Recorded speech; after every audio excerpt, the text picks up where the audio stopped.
Hello students, आइए देखते हैं वर्ग 2 के तत्व के बारे में। वर्ग 2 अर्थात क्षारीय मृदा धातुओं के बारे में ध्यान समझिएगा। मैं मनीष गुप्ता अपने चैनल में आपका स्वागत करता हूं। आइए दोस्तों स्टार्ट करते हैं। वर्ग 2 के तत्व अर्थात क्षारीय मृदा धातुएं।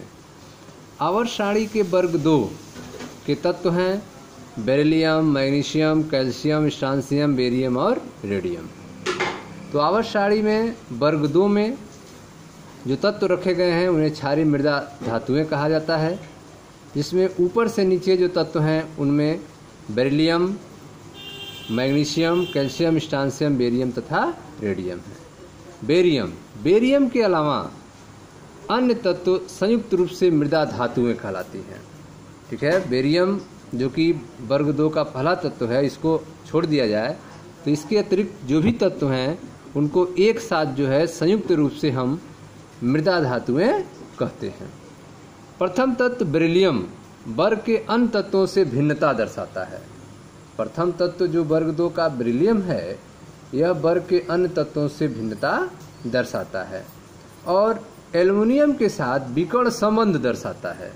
बेरिलियम जो है एल्युमिनियम के साथ विकर्ण संबंध दर्शाता है। मृदा धातुओं के परमाणु और परमाणुवीय तथा भौतिक गुण सारणी 10.2 में दर्शाए गए हैं। ठीक है, तो वर्ग 2 के जो तत्व हैं मृदा धातुएं जो हैं उनके परमाणुवीय और भौतिक गुण क्या क्या होते हैं, इनको एक टेबल के माध्यम से यहाँ पे आप देख सकते हैं 10.2 में दर्शाया गया है। क्षारीय मृदा धातुओं के परमाणुवीय एवं भौतिक गुण। ठीक है, इसमें जो है सभी मृदा धातुओं के बारे में यहाँ पे विवेचना की गई है, सबके बारे में इस टेबल में जानकारी दी गई है, आप देख सकते हैं। इसमें आप देखें beryllium, magnesium, calcium, strontium, barium, radium, इनके बारे में दी गई है। पहला जो है आपका परमाणु क्रमांक के बारे में सूचना दी गई है कि परमाणु क्रमांक इनका क्या है। तो देखें ध्यान से परमाणु क्रमांक इनका। परमाणु क्रमांक जो है बेरिलियम का 4 है, मैग्नीशियम का 12, कैल्शियम का 20, स्ट्रांसियम का 38, बेरियम का 56 और रेडियम का 88 है। ठीक है, उसके बाद परमाणु द्रव्यमान अगर देखा जाए तो परमाणु द्रव्यमान जो है बेरिलियम का 9.01 है, मैग्नीशियम का 24.31, कैल्शियम का 40.08, स्ट्रांसियम का 87.62, बेरियम का 137.33 और रेडियम का 226.03 है। इलेक्ट्रॉनिक विन्यास अगर देखा जाए तो इनका इलेक्ट्रॉनिक विन्यास जो है बाहरी कोष NH2 होता है और पिछला कोष जो है अक्रिय होता है, भरा हुआ होता है। तो आप देख सकते हैं बेरिलियम का 2s2, मैग्नीशियम का 3s2, कैल्शियम का 4s2, स्ट्रांसियम का 5s2, बेरियम का 6s2 और रेडियम का 7s2 है और सबका पिछला कोष जो है अक्रिय गैस संरचना है अर्थात भरा हुआ है। आयन एंथैल्पी देखा जाए तो बेरिलियम का 899 किलोजूल पर मोल है। प्रथम आयन एंथैल्पी की बात हो रही है, 899, मैग्नीशियम का 737, कैल्शियम का 590, स्ट्रांसियम का 549, बेरियम का 503 और रेडियम का 509 है। ठीक है, तो ऊपर से नीचे जाने पर आप देख रहे हैं कि आयन एंथैल्पी जो प्रथम आयन एंथैल्पी का मान जो है वह धीरे धीरे घट रहा है। द्वितीय आयन एंथैल्पी जो है वह आप देख रहे हैं कि सबसे अधिक जो है आपका बेरिलियम का है 1757 किलोजूल पर मोल। उसके बाद जैसे जैसे हम ऊपर से नीचे जाते हैं आयन एंथैल्पी का मान जो है घटता जाता है। ठीक है, जल योजन एंथैल्पी का ऋणात्मक मान आप देख रहे हैं, सबसे अधिक जो है बेरिलियम का है 2494 किलोजूल पर मोल। धात्विक त्रिज्या देखा जाए तो ऊपर से नीचे जाने पर धात्विक त्रिज्या का मान बढ़ता जाता है।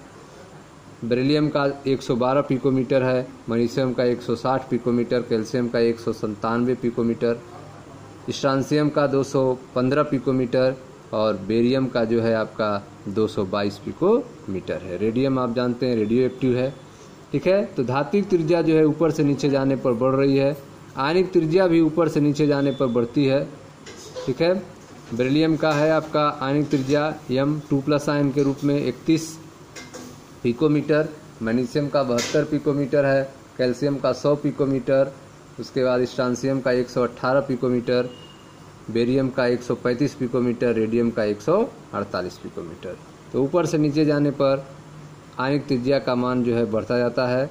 गलनांक आप देखें, सबसे अधिक गलनांक जो है बेरिलियम का है 1560 केल्विन, उसके बाद जो उससे कम मैग्नीशियम का है 924 केल्विन, और फिर उससे बढ़ जाता है मान कैल्शियम का 1124 केल्विन, फिर घट के स्ट्रांसियम का 1062 केल्विन, उससे घट जाता है बेरियम के लिए 1002 केल्विन, और रेडियम का सबसे कम आता है लेकिन मैग्नीशियम से, ठीक है, 973 केल्विन, जो कि मैग्नीशियम से अधिक है।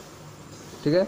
क्वथनांक सबसे अधिक जो है आपका बेरिलियम का होता है 2745 केल्विन, उसके बाद जो है मान जो है धीरे धीरे घटता है, सबका वैल्यू दिया हुआ है। घनत्व बेरिलियम का 1.84 होता है, ऊपर से नीचे जाने पर आप देख रहे हैं घटता है मैग्नीशियम कैल्शियम तक, उसके बाद स्ट्रांसियम में बढ़ जाता है, बेरियम में और अधिक हो जाता है, और रेडियम में आप 5.5 देख रहे हैं। ठीक है। तो यह एक सारणी बनी हुई है जो क्षारीय मृदा धातुओं के परमाणु और भौतिक गुण के बारे में यहाँ पे तुलना किया गया है। अब आइए देखते हैं क्षारीय मृदा धातुओं के कुछ गुण के बारे में। जैसे पहला गुण है आपका इलेक्ट्रॉनिक विन्यास के बारे में, तो ध्यान से समझिएगा। इलेक्ट्रॉनिक विन्यास,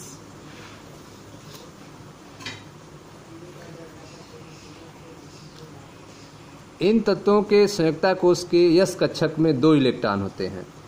ठीक है।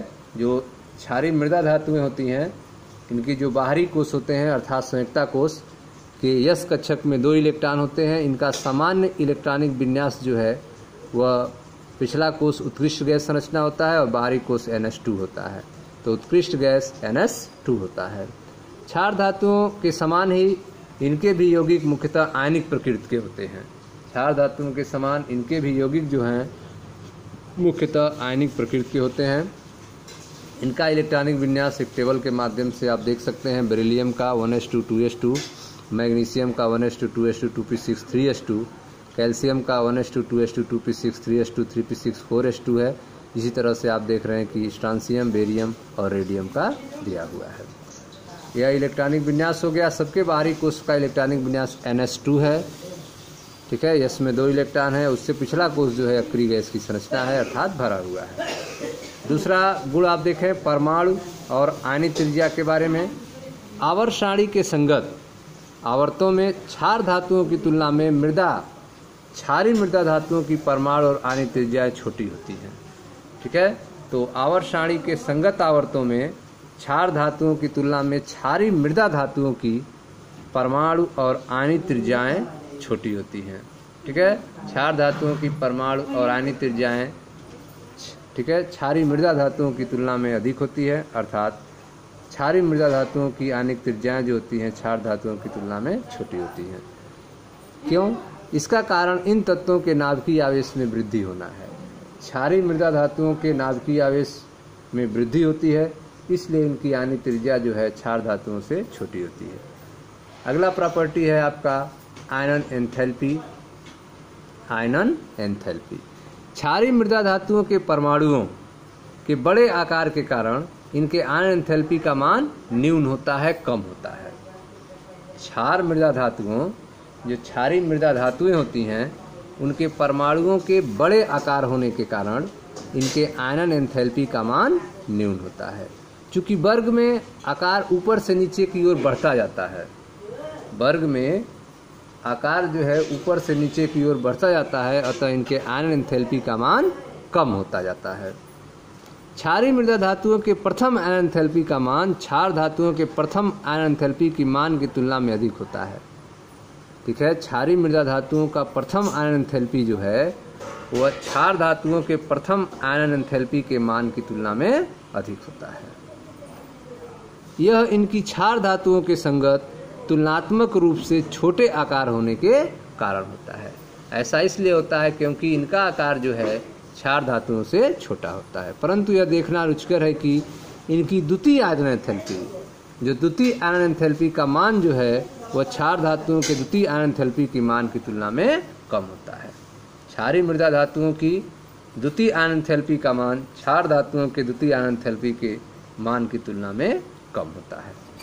ठीक है, तो यह आपका आयनन एंथैल्पी था, अर्थात क्षारीय मृदा धातुओं के परमाणु बड़े आकार के कारण जो है इनके आयनन एंथैल्पी का मान न्यून होता है, क्योंकि वर्ग में ऊपर से नीचे जाने पर क्रमशः आकार जो है इनका बढ़ता जाता है, अतः इनके आयनन एंथैल्पी का मान जो है कम होते जाते हैं, जैसा कि साड़ी में आप देख सकते हैं। क्षारीय मृदा धातुओं के प्रथम आयनन एंथैल्पी का मान क्षार धातुओं के प्रथम आयनन एंथैल्पी के मान की तुलना में अधिक होता है। यह इनके क्षार धातुओं के संगत तुलनात्मक रूप से छोटे आकार होने के कारण होता है, जबकि यह देखना रुचिकर है कि इनका द्वितीय आयनन एंथैल्पी का मान जो है क्षार धातुओं के द्वितीय आयनन एंथैल्पी के मान की तुलना में कम होता है। अगली जो प्रॉपर्टी है वह है आपकी जल योजन एंथैल्पी। क्षार धातुओं के समान इनमें भी वर्ग में ऊपर से नीचे जाने पर आयनिक आकार बढ़ने पर इनकी जल योजन एंथैल्पी का मान कम होता जाता है। ठीक है, क्षार धातुओं के समान क्षारीय मृदा धातुओं में भी वर्ग में ऊपर से नीचे आयनिक आकार बढ़ने पर इनकी जल योजन एंथैल्पी का मान कम होता जाता है। ठीक है, जैसे beryllium greater than magnesium greater than calcium greater than strontium greater than barium होता है। ठीक है, तो क्षार धातुओं के समान इनमें भी वर्ग में ऊपर से नीचे आयनिक आकार बढ़ने पर इनके जल योजन एंथैल्पी का मान कम होता जाता है। क्षारीय मृदा धातुओं की जल योजन एंथैल्पी क्षार धातुओं की जल योजन एंथैल्पी की तुलना में ज्यादा होती है। क्षारीय मृदा धातुओं की जल योजन एंथैल्पी जो है क्षार धातुओं के जल योजन एंथैल्पी की तुलना में ज्यादा होती है, इसलिए मृदा धातुओं के यौगिक क्षार धातुओं की यौगिक की तुलना में अधिक जल योजित होते हैं। ठीक है, तो आप देख रहे हैं कि क्षारीय मृदा धातुओं की जल योजन एंथैल्पी क्षार धातुओं के जल योजन एंथैल्पी की तुलना में ज़्यादा होती है, इसीलिए मृदा धातुओं के यौगिक जो हैं क्षार धातुओं की यौगिक की तुलना में अधिक जल योजित होते हैं। जैसे कि मैग्नीशियम क्लोराइड या कैल्शियम क्लोराइड की जल योजित अवस्था जो है MgCl2.6H2O और CaCl2.6H2O में पाए जाते हैं, जबकि NaCl और KCl ऐसे हाइड्रेट नहीं बनाते हैं। ठीक है, तो NaCl और KCl जो है हाइड्रेट नहीं बनाते हैं, जबकि MgCl2 और CaCl2 जो है वह जल योजित अवस्था में पाए जाते हैं, अर्थात यह MgCl2.6H2O और CaCl2.6H2O बनाते हैं। ठीक है स्टूडेंट्स, तो यह था आपका वर्ग 2 के तत्वों के गुण के बारे में, जिसमें आपने इलेक्ट्रॉनिक विन्यास, ठीक है, उनका इलेक्ट्रॉनिक विन्यास, परमाणु आयनिक त्रिज्या, आयनन एंथैल्पी, जल योजन एंथैल्पी के बारे में चर्चा किया। Thank you.